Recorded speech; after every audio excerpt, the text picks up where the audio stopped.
वंदे मातरम। मेरे प्यारे देशवासियों, ब्रिटिश शासन ने इन किन प्रकारेण दल बल क्रूरता पूर्वक सन 1857 का महासंग्राम तो समाप्त करा दिया और यह समझ बैठे कि भारत में क्रांतिकारी गतिविधियां समाप्त हो गई हैं, परंतु ऐसा बिल्कुल भी नहीं था। देश के कोने कोने में क्रांति की चिंगारियां धधक रही थीं। 12 अप्रैल सन 1857 को पंजाब के लुधियाना शहर के भैणी नामक गांव में बाबा राम सिंह कूका जी ने जनसभा की और अंग्रेजी राज से संघर्ष के लिए प्रेरित कर संगठनात्मक गतिविधियों को गति प्रदान की। बाबा राम सिंह कूका जी का जन्म 3 फरवरी सन 1816 को श्री जस्सा सिंह व सदा कौर के घर लुधियाना शहर के भैणी नामक गांव में एक गरीब परिवार में हुआ था।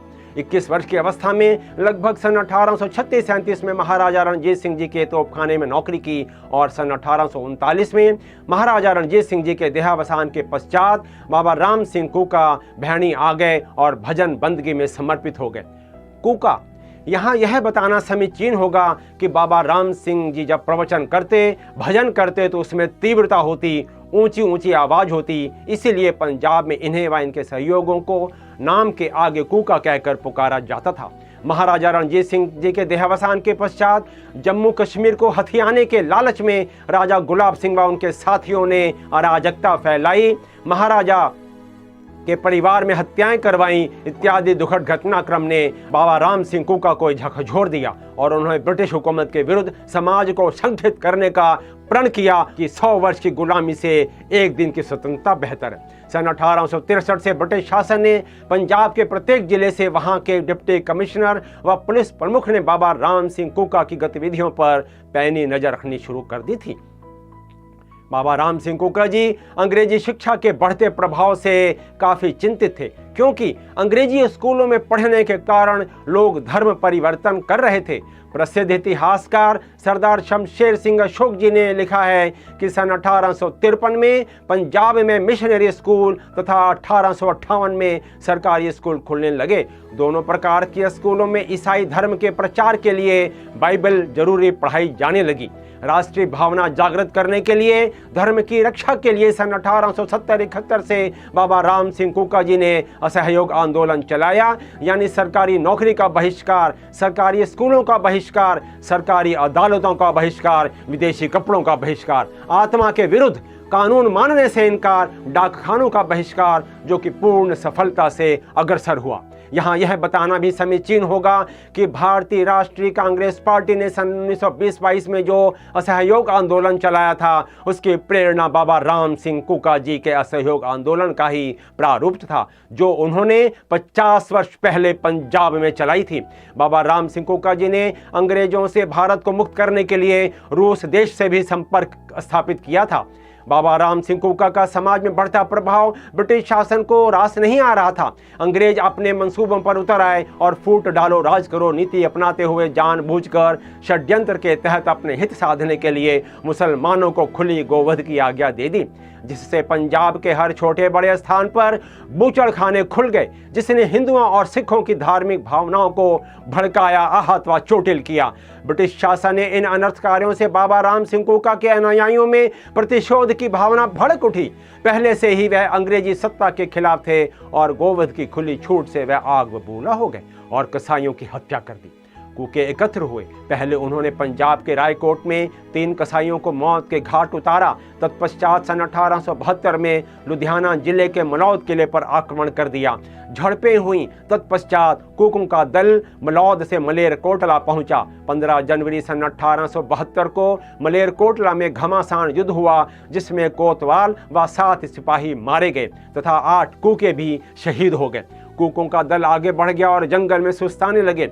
इनमें अधिकतर कूके घायल अवस्था में थे। ब्रिटिश शासन ने सभी को घेर लिया। 16 जनवरी सन 1872 को 68 कूके गिरफ्तार कर लिए गए। सभी को बंदी बनाकर मलेरकोटला लाया गया और बिना किसी कानूनी कार्रवाई के लुधियाना के डिप्टी कमिश्नर एल कावन के आदेश पर 17 जनवरी सन 1872 को 49 क्रांतिकारी कूकों को तोप से उड़ा दिया गया। 17 जनवरी को ही मलेरकोटला में शहीदों के जत्थे में एक 12 वर्षीय बालक बिशन सिंह भी था, जिसने डिप्टी कमिश्नर एल कावन की दाढ़ी पकड़ कर नीचे गिरा दिया और डिप्टी कमिश्नर कावन की दाढ़ी को तब तक नहीं छोड़ा जब तक उसके दोनों हाथ काट नहीं दिए गए। वह सिपाहियों ने उसके शरीर को टुकड़े टुकड़े कर दिए। अगले दिन 18 जनवरी सन 1872 को 16 क्रांति के दीवानों को मलेरकोटला में तोपों से उड़वा दिया। इन 16 में एक 9 वर्षीय बालक भी था जिसका नाम था हरनाम सिंह, जिसे कायर ब्रिटिश कमिश्नर टीडी फोरसाइथ के आदेश पर तोप से उड़ा दिया। इस प्रकार 66 क्रांति के दीवाने राष्ट्र के लिए शहीद हो गए। इनका अपराध सिर्फ यही था कि इन्होंने स्वतंत्रता की कामना की थी।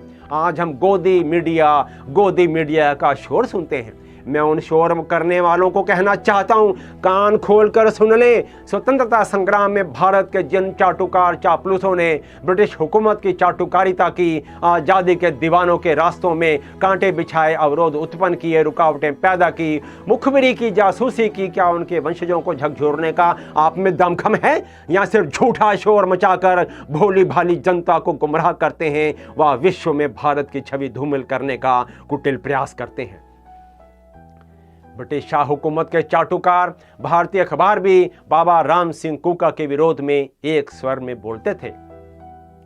18 फरवरी सन 1867 को सियालकोट से निकलने वाले समाचार पत्र रहनुमा में लिखा गया कि बहुत अफसोस व हैरानी की बात है, पंजाबी वापस फिर पंजाब में अपने राज्य के बहाली के लिए सरकार यानी ब्रिटिश शासन के विरुद्ध शोर मचा रहे हैं। इसी प्रकार पटियाला रियासत के महाराजा मोहिंदर सिंह ने भी बाबा राम सिंह कूका के लिए आपत्तिजनक शब्दावली का प्रयोग किया। पटियाला रियासत के से निकलने वाले अखबार पटियाला अखबार में 19 फरवरी सन 1872 को बाबा राम सिंह कूका जी व कूका लहर का कड़ा विरोध किया गया। आगे जरा और भी ध्यान से सुनिएगा, कान खोलकर। जिन तोपों से स्वतंत्रता के दीवानों को तोपों से उड़ाया गया, वह पटियाला, नाभा, कपूरथला, संगरूर की चापलूस चाटुकार रियासतों ने ब्रिटिश शासन के एक इशारे पर मलेरकोटला में भारतीय क्रांतिकारियों को उड़ाने के लिए तोपें बिछा दी थी। 18 जनवरी सन 1872 को बाबा राम सिंह कूका जी को बिना किसी कानूनी कार्रवाई के देश से निर्वासित करने का आदेश जारी कर दिया। ब्रिटिश शासन ने बाबा राम सिंह कूका व उनके 4 साथियों को 18 जनवरी सन 1872 को प्रातः 4 बजे की गाड़ी से बैठाकर भारी पहरे में उत्तर प्रदेश के प्रयागराज में लेकर आए और प्रयागराज के किले में लगभग 2 महीने तक उनको बंदी बनाकर रखा। 10 मार्च सन 1872 को बाबा राम सिंह कूका जी को ब्रिटिश शासन प्रयागराज किले से कोलकाता ले गई और फिर वहां से रंगून की जेल में।